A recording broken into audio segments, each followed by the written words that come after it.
Shalom. Mari kita buka Alkitab dari Injil Yohanes 20 ayat 19 sampai 23. Yohanes 20 ayat 19 sampai 23.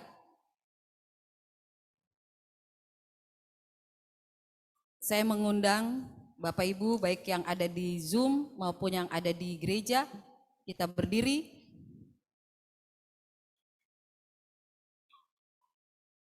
Kita akan baca bersama-sama. Yohanes 20 ayat 19 sampai 23. Yesus menampakkan diri kepada murid-muridnya, ya. Ketika sudah Pak. Pada hari pertama minggu itu, berkumpullah murid-murid Yesus di suatu tempat dengan pintu-pintu yang terkunci karena mereka takut kepada orang-orang Yahudi. Pada waktu itu datanglah Yesus dan berdiri di tengah-tengah mereka dan berkata, "Damai sejahtera bagi kamu." Dan sesudah berkata demikian, ia menunjukkan tangannya dan lambungnya kepada mereka. Murid-murid itu bersukacita ketika mereka melihat Tuhan.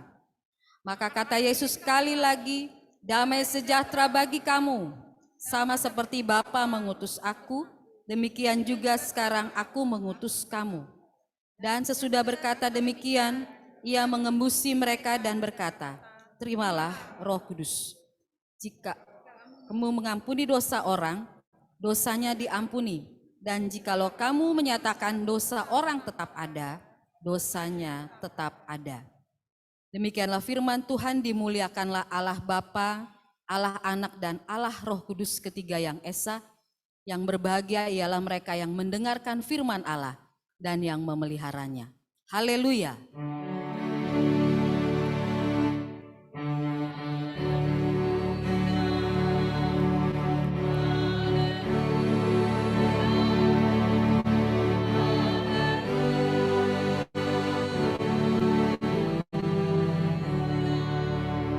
Jemaat silahkan duduk.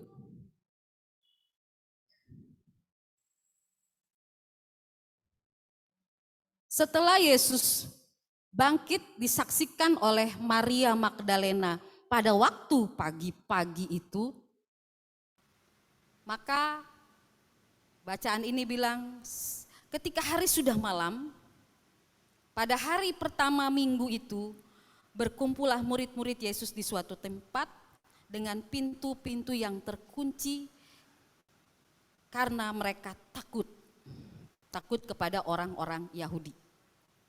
Mereka sudah tahu Yesus bangkit, tapi hati mereka rupanya masih galau.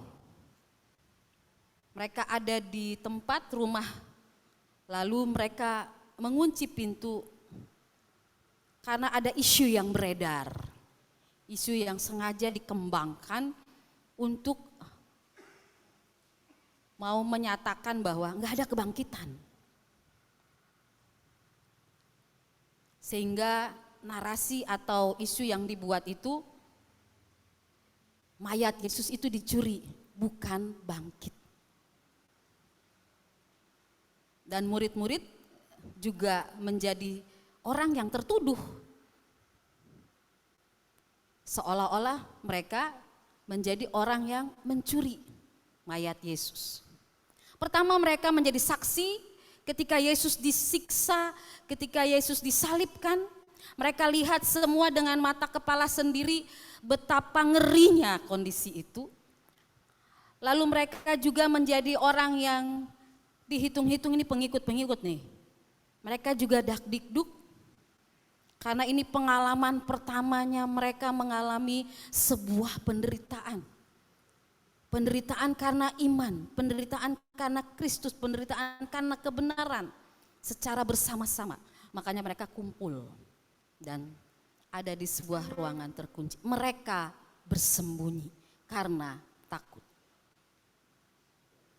Dan mereka berkumpul pada malam, pada hari Minggu. Pada hari pertama minggu itu mereka berkumpul. Tapi menjadi catatan juga buat kita semua, keterangan waktu hari pertama minggu itu juga menjadi titik pergerakan kita menjadi ibadah di hari Minggu. Karena Yesus melakukan penampakan 2 kali di hari yang Minggu.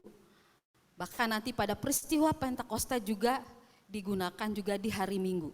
Makanya orang Kristen kenapa menggunakan hari Minggu menjadi hari ibadah. Dimulai dari kebangkitan Kristus. Pada waktu itu Yesus datang berdiri. Mereka sedang mengalami ketakutan. Mereka sedang ngobrolin nih, gimana ya? Saling mengumpulkan data apa yang mereka alami. Yesus muncul di tengah-tengah mereka. Kenapa Yesus muncul di tengah-tengah mereka? Yesus mau bilang, jangan galfok dong. Jangan gagal fokus. Lupa ya. Kan Yesus sudah kasih tahu anak manusia nanti akan disiksa, mati dan bangkit hari yang ketiga. Tapi mereka karena di pikiran mereka itu penuh dengan kesedihan, ketakutan, sehingga mereka lupa. Makanya Yesus hadir di tengah mereka supaya mereka fokus kembali ke rencana Allah. Kembali kepada apa yang Yesus pernah beritahukan. Ya, ketakutan bisa, itu manusiawi. Kesedihan terjadi ya, karena kehilangan.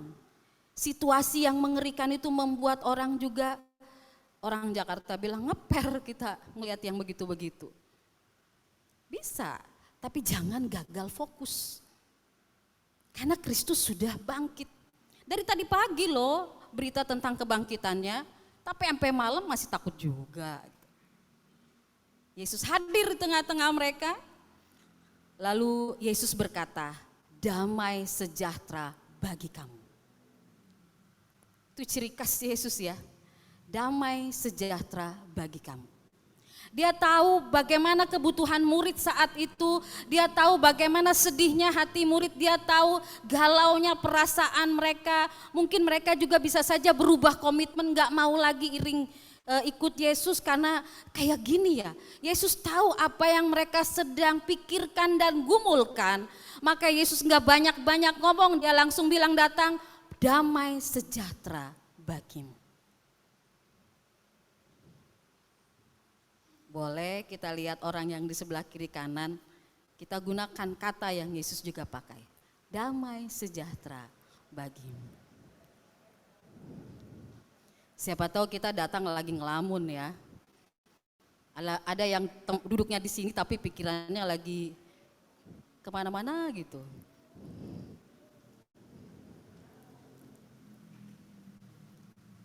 Yesus bilang damai sejahtera bagimu, ini bahasa Ibraninya shalom, bahasa Yunaninya erene, sama aja itu.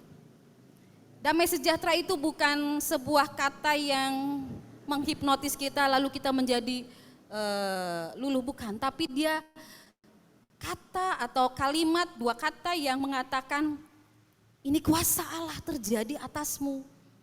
Dan damai sejahtera itu buah roh, karakter Kristus yang dinyatakan, damai sejahtera bagi kamu. Tuhan sedang memberkati, Tuhan sedang melepaskan beban-beban yang dialami murid-murid, Tuhan sedang melegakan apa yang sedang menyesakkan. Jadi kalau Bapak Ibu ada orang-orang yang kita hadapi di hidup kita, keluarga kita sedang mengalami ketersesakan, kesedihan, ketakutan, gak usah banyak-banyak ngomong dan nasihat, tepuk saja. Damai sejahtera bagimu. Itu udah cukup dalam ya. Karena damai sejahtera itu sendiri nanti di Dian Sepekan bisa dilihat ya, ada artikelnya.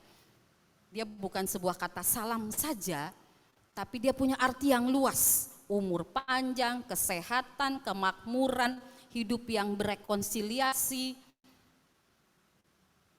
hidup yang baik-baik saja. Itu yang disebut dengan damai sejahtera bagimu. Dan pada bagian ini Yesus ucapkan kepada murid-murid. Dan murid-murid itu jadi engah. Tadinya mereka gagal fokus dan fokus pada kesedihan mereka. Tapi ketika Yesus beritahu, langsung mereka Yesus. Ditambah lagi ayat 20, sesudah Yesus berkata demikian, ia menunjukkan tangannya dan lambungnya, bekas luka, bekas paku dan bekas tombak yang diarahkan ke lambungnya kepada murid-murid. Kenapa harus dilakukan seperti itu yang dilakukan oleh Yesus, diperagakan Yesus kepada mereka, karena mereka juga selain takut, mereka masih ragu. Ini Yesus apa bukan? Kalau di antara kita juga yang sudah meninggal, tahu-tahu dia hadir, kita pasti ragu kan? Gak percaya, hantu ini. Mereka ragu. Kalau di Alkitab Injil yang lain dikatakan mereka bilang hantu. Tapi Yesus perlu nyatakan bukan. Ini tanganku, ini lambungku. Bahkan ada Thomas ya. Thomas yang dia nggak hadir di situasi itu, dia tiba-tiba lalu dia merasa aku nggak percaya kalau aku belum meletakkan tanganku di tempat bekas luka Yesus. Nggak tahu Thomas kemana. Orang semua murid lagi pada ngumpul ketakutan. Thomas nggak tahu kemana. Kira-kira Thomas kemana? Kayaknya Thomas lagi ke toilet ya. Atau Thomas lagi beli pulsa karena nggak ada kuota. Soalnya Thomas nggak ada hari itu, nggak diberi keterangan Thomas kemana. Nah Yesus memberitahu, membuktikan, dia menjadi sebuah bukti bahwa dia hidup, dia bangkit. Dan itu penting sekali supaya murid-murid itu berhenti dari keraguan-raguan mereka, berhenti dari ketakutan mereka dan keluar dari persembunyian dan lakukan tindakan. Lalu apa yang menjadi respon murid-murid? Baru mereka mereka tertawa, mereka bersuka cita. Oh ya ampun, ini benar Yesus, bukan hantu, ini guru. Dari perasaan takut kemudian berubah menjadi perasaan sukacita. Itu perasaan yang sangat bagus ya kalau kita lihat. Dari takut tiba-tiba dia menjadi bersukacita karena melihat sesuatu. Yesus tampil membawa berita, membawa bukti. Aku bangkit. Kebangkitan Yesus memberi kuasa, membangkitkan kuasa damai sejahtera dan membangkitkan sukacita. Dia bukan hanya sependek sebuah perasaan sesaat, tapi dia mengerjakan kuasa dalam hidup manusia agar damai sejahtera dan sukacita itu menjadi bagian dari kekristenan kita. Saat kita sedih, takut, penghiburan itu terjadi terus menerus. Terus menerus. Makanya kita gunakan istilah penghiburan-penghiburan. Kalau ada yang berduka, karena Yesus pun menghibur para murid dengan meneguhkan. Maka kata Yesus sekali lagi setelah mereka sadar itu Tuhan. Yesus katakan sekali lagi, damai sejahtera bagi kamu. Boleh tepuk lagi orang yang di sebelah kiri kanan, katakan damai sejahtera bagi kamu.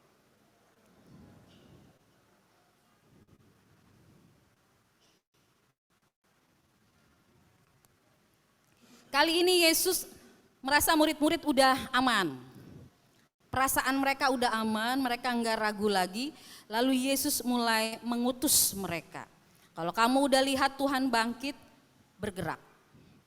Pergi. Lalu Yesus lakukan dalam ayat yang ke-21. Maka kata Yesus sekali lagi, damai sejahtera bagi kamu, sama seperti Bapa mengutus aku, demikian juga sekarang aku mengutus kamu. Kebangkitan Yesus bukan hanya menjadi sebuah tontonan saja, tapi Yesus sedang mengutus murid-murid. Lihat kejadian kebangkitan ini, lalu pergi dan beritakan. Dan sesudah berkata demikian, ia mengembusi mereka dan berkata, terimalah Roh Kudus. Roh Kudus yang menjadi roh pengutusan untuk mereka bergerak pergi jadi saksi saat itu. Dan dinyatakan, jikalau kamu mengampuni dosa orang, dosanya diampuni, dan jikalau kamu menyatakan dosa orang tetap ada, dosanya tetap ada. Ada dua hal ya yang diutus, yaitu bagaimana murid-murid menyampaikan damai sejahtera, berita damai sejahtera kebangkitan Kristus yang bisa berefek menjadi sukacita, dan yang kedua, murid-murid menyampaikan kuasa untuk menyatakan pengampunan dosa. Gereja dipanggil untuk menyampaikan damai sejahtera.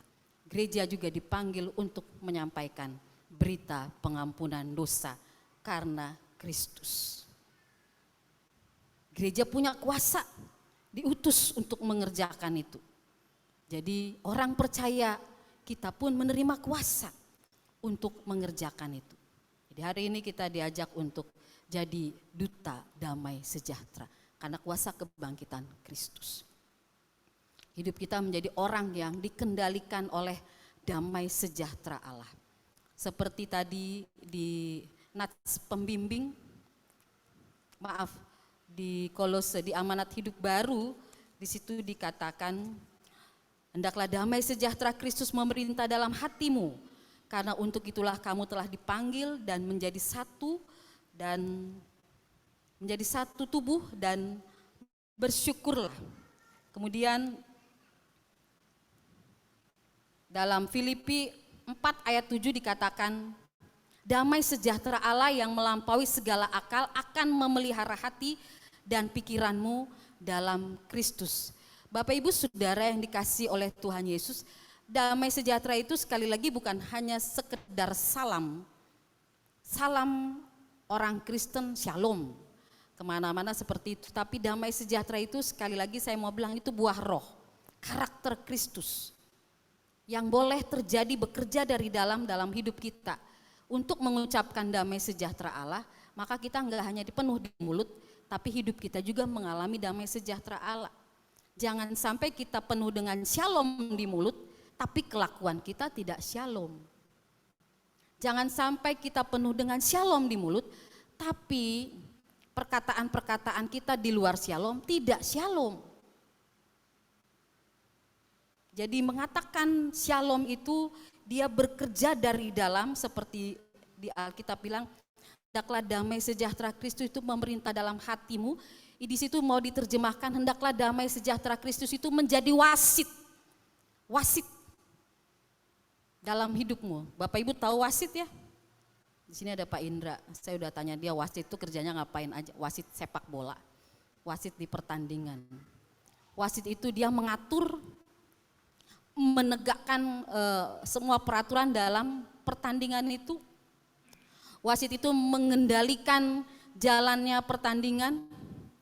Wasit itu memastikan semua itu tepat, digunakan sesuai dengan aturannya. Dan wasit itu juga dia bisa menghentikan, menangguhkan ini berjalan atau tidak dalam pertandingan itu. Dan wasit itu juga bisa mengabaikan kalau ini enggak perlu.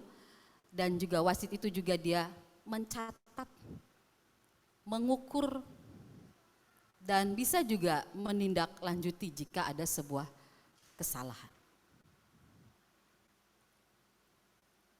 Damai sejahtera itu menjadi wasit. Damai sejahtera itu bukan hanya menjadi sebuah perasaan saja, ya udah damai, bukan. Tapi dia bekerja dari dalam oleh kuat kuasa Roh Kudus. Dia menguasai hati dan pikiran kita, dia kendali dari dalam. Dia tahu kapan harus berkata-kata, dia tahu kapan harus berpikir dan bertindak. Dia tahu semuanya karena dikendalikan dari dalam. Jadi mari kita hidup dalam damai sejahtera, bukan yang hanya semu seperti yang dunia tawarkan. Tapi kita hidup dalam damai sejahtera yang benar-benar masuk akal kita. Dia bergerak menguasai kita secara penuh. Damai sejahtera Allah yang melampaui segala akal, menguasai hati dan pikiran kita. Nah ini yang kadang-kadang orang Kristen kurang diingat di sini. Sehingga mudah putus asa, mudah tersinggung, mudah lemah, mudah kalah. Padahal ada damai sejahtera Kristus yang mengatur seluruh perjalanan hidup kita, cara berpikir kita, respon-respon kita. Tapi seringkali kita gagal fokus bahwa si damai sejahtera itu ada dan berkuasa atas kita. Dan damai sejahtera itu adalah kuasa juga yang kita miliki. Saya pernah saya ceritain lagi, mungkin kelihatannya sepele, tapi saya mengalami sekali bagaimana kuasa damai sejahtera itu bekerja. Belasan tahun yang lalu Saya dijamret, saya kehilangan tas isinya handphone, Alkitab, kacamata, dompet. Dijamret pas pulang gereja tengah malam, jam 8 malam. Begitu dijamret, saya nggak langsung ke kantor polisi untuk BAP. Tapi saya pergi ke gereja karena baru pulang dari pintu gereja, nggak jauh dari pintu gereja.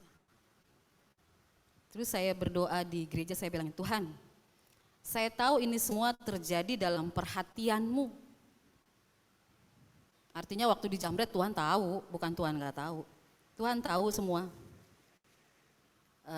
Ya udah Tuhan, ya bagi saya ya udah. Soalnya udah hilang, mau ditangisi ya enggak, mau dimarahin ya udah hilang gitu loh. Jadi Tuhan, saya tahu nanti Tuhan berkati saya nabung lagi, saya bisa beli lagi. Tapi satu hal saya minta sama Tuhan malam itu, damai sejahtera saya jangan hilang. Karena saya tahu nanti saya bisa uring-uringan gak pakai handphone, waktu itu handphonenya lagi BlackBerry lagi ya. Hasil, saya mau beritahu ini hasil dari kakak beradik yang patungan memberkati adik perempuannya. Lalu hilang, aduh saya rasa gimana gitu, tapi ya sudahlah. Saya udah relain, ikhlasin, saya mau hidup dalam damai sejahtera Allah. Saya mau tinggikan itu lebih tinggi dari apa yang saya miliki.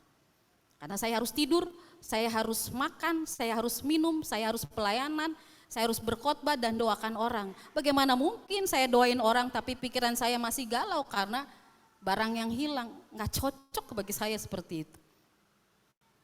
Akhirnya Tuhan tolong, saya pulang dari kantor polisi tidur dan lakukan aktivitas kurang lebih 2 minggu tanpa handphone. Tapi saya bisa. Bapak Ibu bisa nggak 2 minggu tanpa handphone? Oh, Matthew langsung geleng-geleng kepala. Bapak Ibu bisa 2 minggu tanpa handphone? Pak Ren bisa, kata Pak Ren. Kata Marta, hari gini nggak pakai handphone. Pak Joni? Di situ saya berlatih ya, Tuhan juga melatih saya, mungkin karena kerajinan pakai handphone terus juga ya, Tuhan menegur juga ya gitu. Padahal waktu itu handphonenya juga bagus lah ya waktu itu. Dan ketika saya taat menjalani semua itu karena besoknya saya harus khotbah di PW tentang damai sejahtera, pas temanya itu. Saya bilang kena nih. Dan apa yang terjadi Bapak Ibu? 2 minggu, nggak sampai 2 minggu, polisi telepon, Bu, waktu itu saya sedang di kampus di kelas, Bu, bisa nggak bawa kotak BlackBerry-nya ke kantor polisi? Saya pergi dan handphone itu kembali. Dan rupanya udah ada jaringan lah ya, handphone dicuri, dioper kemana-kemana. Akhirnya terlempar di Bandung Electric Center di Bandung, di sebuah toko. Toko itu udah biasa mengemas BlackBerry atau handphone yang bodong dengan kotak yang baru. Akhirnya dijualnya dengan kotak-kotak baru. Dan akhirnya toko itu dikerjain lah sama polisi. Singkat ceritanya sebuah kejahatan terbongkar dan handphone saya kembali. Saya bilang ini hasil dari damai sejahtera. Kuasa damai sejahtera itu akan menuntun kita ketika kita menjalani kehidupan kita. Damai sejahtera bukan hanya bicara barang hilang. Damai sejahtera bukan hanya kita bisa tidur atau makan dan minum dan pelayanan. Tapi damai sejahtera juga membangun relasi satu dengan yang lainnya. Dalam kehidupan kekristenan kita, Yesus tahu kebutuhan murid-murid itu lagi apa. Yesus jawab kebutuhan murid-murid itu untuk apa. Yesus tahu apa yang akan dilakukan murid-murid. Maka dia katakan damai sejahtera bagimu. Damai sejahtera sekali lagi bukan sebuah kata yang meninabobokan sesaat kondisi itu menjadi lega. Tapi sebuah kuasa yang dikerjakan Roh Kudus akan menuntun hidup seseorang. Marilah kita menjadi orang-orang yang membawa damai sejahtera. melalui perkataan-perkataan kita. Seringkali kita suka konflik di kata-kata. Harus jujur, orang Indonesia banyak konflik di kata-kata. Saya nggak pernah neliti orang luar negeri, orang Indonesia aja deh. Kita sering konflik di kata-kata. Kita dengan sahabat bisa putus persahabatan gara-gara 1-2 kata. Kita dengan pasangan bisa konflik gara-gara 1-2 kata. Sebetulnya 1-2 katanya itu sederhana aja. Ya cuman ngomong gak boleh atau cuman ngomong gak bisa. Sebetulnya bisa kan, sederhana aja kata itu. Tapi kita sering kali ngegas ngomongnya ya. Gak boleh, gak bisa. Terus akhirnya orang yang menerima perkataan itu menjadi tersinggung, jadi luka. Padahal sebetulnya pesannya mau bilang gak boleh. Yang saya mau beritahu adalah kata-kata yang kita keluarkan, perhatikan. Kalau damai sejahtera itu menguasai kita, maka dia akan mengendalikan kata-kata itu tepat pada waktunya. Dia akan saring kata-kata yang sia-sia itu gak akan mudah keluar. Tapi dia akan menyampaikan kata-kata itu tepat pada waktunya. Saya nggak bilang Bapak Ibu besok jadi pendiam semua, jangan. Tapi biarlah Roh Kudus dalam damai sejahtera itu bekerja di hidup kita. Damai sejahtera itu menjadi gaya hidup. Kita memang menjadi duta damai, tapi kita kerjakan dulu damai sejahtera dalam hidup kita. Anak-anak waktu bicara dengan orang tua, mungkin pesannya mau bilang, enggak Pak, saya lagi ada urusan gitu.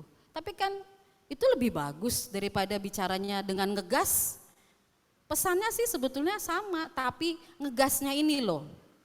Jadi kalau bicara damai sejahtera nggak pakai gas lah. Tenang aja nyampeinnya. Pak nggak boleh. Ya habis Bapak sih ngomong melulu.